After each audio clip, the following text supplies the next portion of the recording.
يا بنت يا سينات، بعد الصلاة على النبي انا عملت ايه؟ عليه افضل الصلاه والسلام يا بابا. عملت ايه؟ جبت ب 600 جنيه حاجات الشهر كله.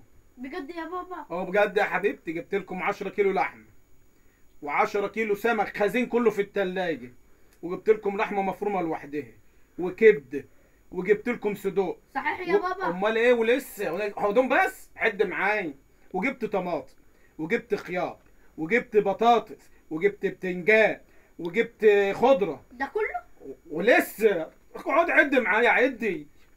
وجبت ايه تاني؟ قولي فكريني. جبت فلفل اسمر وكمون وبهارات، وجبت كل ما تشتهي الانفس من فاكهه، فراوله وموز وجوافه وكيوي. صحيح؟ حتى ايوه، وجبت لك الكيوي الاخرى، الكيوي، ومليت التلاجة فاكهه، ومليت التلاجة من خيرات الله، وجبت سكر، وجبت شاي، وجبت ملح، وجبت بن، وجبت ده كله. ده كله؟